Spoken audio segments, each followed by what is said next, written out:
After investing in real estate for over 16 years and being involved in over 140 real estate transactions, I've learned that there are 10 key principles when you're wanting to get into the real estate market, things that I've applied in my business, but not only that, but I've also helped many other investors do the same in theirs. And in this video, we're going to be going over those 10 key principles, so let's get into it. Now, point number one is the down payment. No bank is going to give you a mortgage to buy a rental property if you can't produce a down payment, showing the bank that you have this money sitting in a savings account or even an investment account where you're going to cash it out. The beauty about real estate and owning properties is you don't actually need to have the money yourself. Now, if you want to scale your portfolio and you want to buy properties, you can go out there and you can find investors. You can find everyday people that have a job, that have good credit, that have savings, that want to get into real estate, but they don't have the time nor the energy to go out and manage it. Now, if you have the down payment, that's great. Go to the bank, get qualified. They're going to look at your income. They're going to look at your T4. They're going to look at your notice of assessment, and they're going to determine if you are able to actually get a mortgage and have a property and let it self-sustain itself from the rental income that's coming in. Now, obviously, that's the lowest hanging fruit. You want to start there if you have the money. Now, if you don't have the money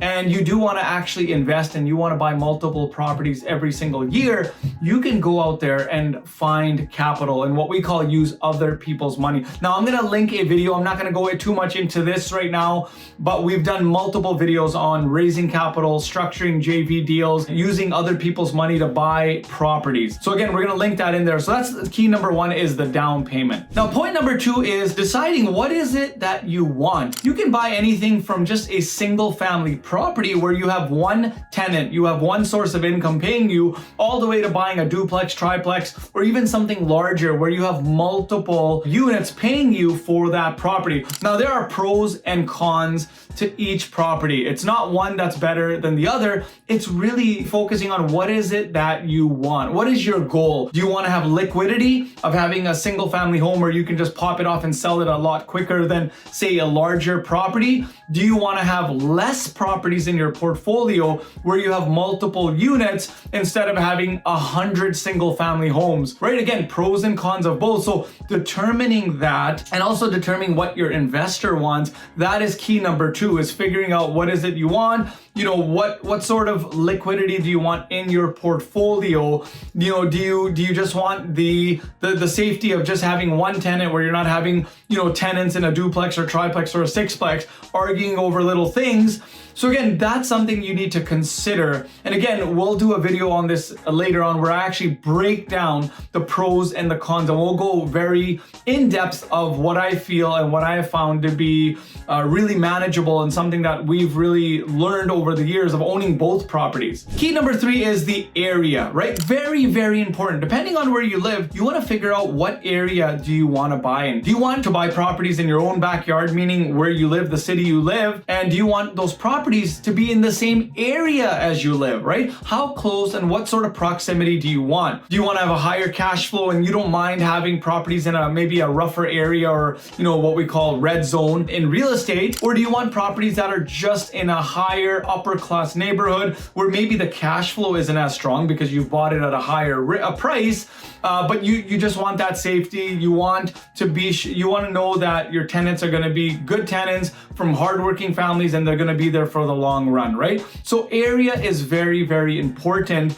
And I know we've bought properties that have been in the core, especially when I got into real estate at the beginning where we didn't have a lot of money, so I opted in, and that's the only thing I could buy back then is I bought properties in rougher areas. But what we found is because we were buying them at a lower price because they sell cheaper than maybe an A-class neighborhood, your cash flow was higher because you bought it at a lower price. But then sometimes you would have headache tenants, right? You'd have people that didn't have a job, they had EI covering, or they were, off work or whatever, all these sort of things. So again, that's something that you need to consider. And again, one is not worse than the other. Again, it really depends on what you want, what sort of income you want your property and your portfolio to produce, what sort of appreciation you're after, right? So you need to figure those things out, because if you're buying something in the core, well, your cash flow might be stronger because you bought it at a lower rate, but maybe the appreciation isn't there that, a nicer neighborhood would have, right? So again, that's something to consider. Now, key number 4 is running the numbers. Super important. So even before you're writing an offer or you're going to a realtor and saying, hey, I want to write this offer, you got to look at the property. Now, based on the price that the owner is asking, or if it's on private deal or if it's on the MLS, you got to figure out, well, based on the purchase price, if I'm buying this property for $500,000 and right now in 2024, interest rates are about 5.5 or 6.5, depending on what bank you deal with. If you factor in the interest rate that you have to pay and the gross income, the income that property is going to produce, and the amount of mortgage you're going to have after putting 20% down, well, what is this property going to produce? Is it going to even have cash flow? Is it just going to break even and just cover all the expenses? Or is it going to maybe have a negative $50 or $100 a month? Again, we advise not to do a property that doesn't make you any money at all. So again, you got to factor in these things. You got to factor in the numbers. Now, if you're buying a property with no money down, and you're using a investor, you're using other people's money, well, again, now you got to even look at it further. You got to take your time on the due diligence and to see, like, hey, if I'm buying this property and I'm paying out the investor 50% of my rental income, or I'm paying them 50% of my profit, my appreciation, my mortgage pay down, does it still make sense to buy this deal, right? Now, if you're buying it just with your own money, again, that's a whole different story. You're using your own money, but again, the cash flow might be stronger. So at the end of the day, you only want to buy properties that will actually make you money. That's the whole name of the game, is having cash flow, having enough properties that are producing a net income where you're able to, again, retire yourself, get out of that rat race. So again, running the numbers are vitally important. If the deal doesn't make sense and it's not going to make you money every single month, well, then again, don't buy the property, right? You need to make sure the property makes you money after all the expenses are paid and you still collect some money in your pocket. And I'm not talking about the property appreciation that's going to happen, or the tenants, how they're paying down your mortgage and you're creating that equity, you're creating that gap. We're not talking about that. We're just talking about the monthly revenue on this property. And if it doesn't make money, don't buy the deal. Now, point number 5 actually ties into point number 4, which is the interest rate. Look at the interest rate of the mortgage. That's going to be a huge determining factor of if this property is going to make money. Again, does it make sense? Should you lock in that mortgage at maybe a 1 year and hope that the interest rates will drop? Should you just do a variable? Because again, historically, that's done better. So again, you need to factor in these things. And again, I'm not a mortgage broker. We're not going to go into that. I'll make another video on that later. But again, that's going to be a huge determining factor. Now, if you're dealing with a mortgage broker, make sure that they are very familiar with real estate investing, with owning properties. They don't need to have properties themselves, but they need to have experience working with investors, and they'll be able to determine and give you some sound advice based on the market right now and what they feel that interest rates are going to do. Again, that's a huge determining factor. And you don't need to just look at the short-term numbers of that property, but you need to look at 1 year, 3 years, maybe 5 years. What could this property look like? And if interest rates were to even go up higher than they are right now at the time of this video, well, what does that mean to your cash flow? What does that mean to the split that you're doing with your investor that you bought the property with, right? And again, if it's tight, it doesn't make sense. So again, move on, look for another property. Again, I made a video before where I said you make money in real estate on the buy. That's the only thing you can determine. Now, if you want to make sure that your property is going to produce income, the lower you buy it, the higher chance of that property making you revenue every single month. Now, point number 6 is after you've done all the things that we've just mentioned on the video and you've looked at the property, you know the interest rate, you know what the market is going to allow you to charge in rent, you know the purchase price of that property, and you've determined your down payment, you've determined your closing costs, which is what you're going to pay your lawyer, your land transfer tax, what you have to pay in most provinces for doing a transaction of buying that property. And you determine all of these things and you're like, yes, this property, I feel confident. It's going to make me money. It's going to produce maybe net cash flow of $300 per door or $250 per door. Maybe it's a single family home, and it's going to put, $400 of extra income, net income in your pocket. And you've determined all that. Now it's time to write that offer on the property, right? So write that offer. Whether it's on the market, you're gonna do it with a realtor, or if it's even a private deal, you found it yourself, you can either do it yourself if you know how, or you get a lawyer or a realtor to help you write that offer. And again, you need to have conditions in there. And the first one is obviously a financing condition, because you wanna make sure that you're buying this property based on the fact that you actually get a mortgage.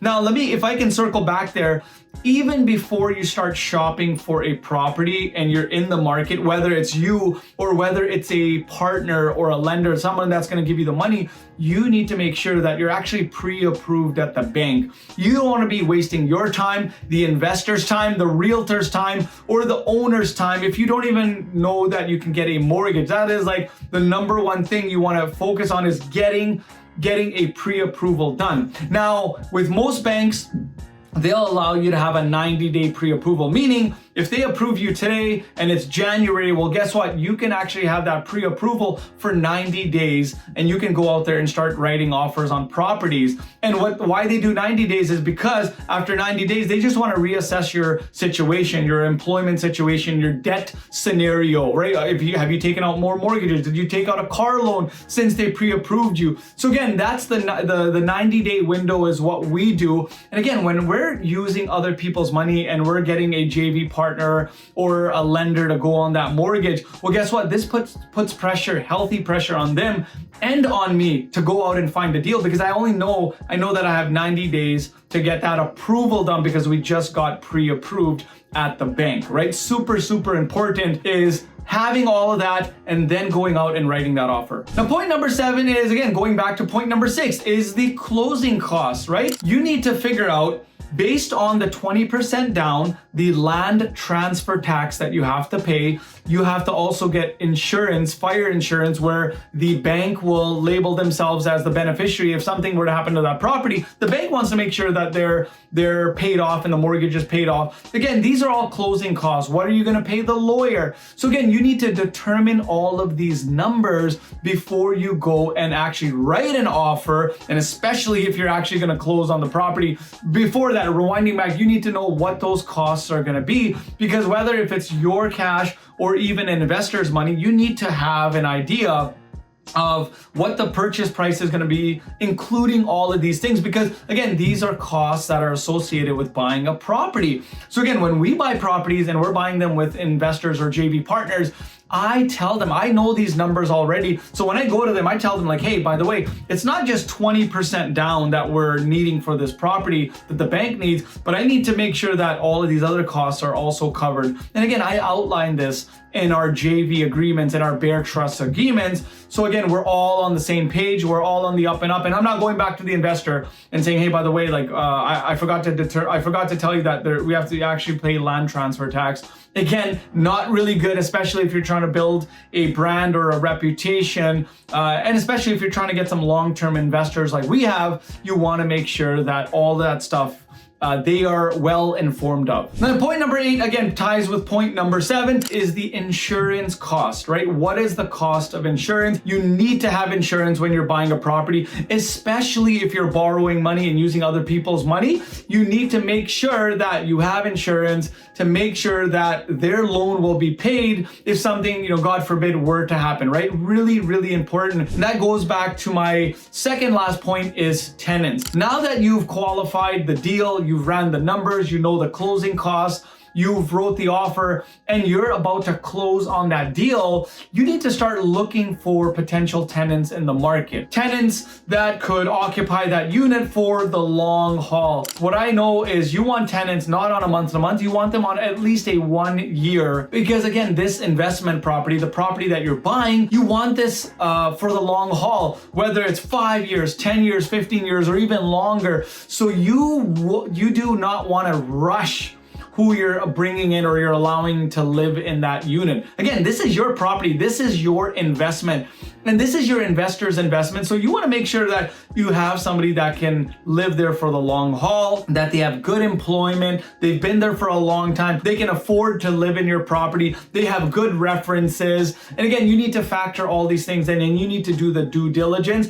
And if I can give you a word of advice, you do not want to rush this part. I have seen it with myself where I was just so excited and I just wanted somebody in the property that I overlooked some of these things. And then I ended up having a headache tenant over the years where it was just hard to get them out, right? Again, we live in a time where a lot of provinces, right, they're pro-tenant. So again, you need to really slow this process down. And again, I'll make a video in the future where I break down my due diligence process of finding tenants, of finding good quality tenants. What are some of the questions? What does my interview sheet look like? How do I actually qualify them when they're even looking at the property? What do I get them to do, and some of the steps I get them to do before I determine if I'm going to take them in or not, right? Or my property manager is. My last point here is having a reserve fund. And again, I made a video on this in the past where if you're buying properties using other people's money and you're raising capital from a partner or a lender, you need to buy properties with a reserve fund. Now, if it's your own property, you qualified for the mortgage, you put 20% down.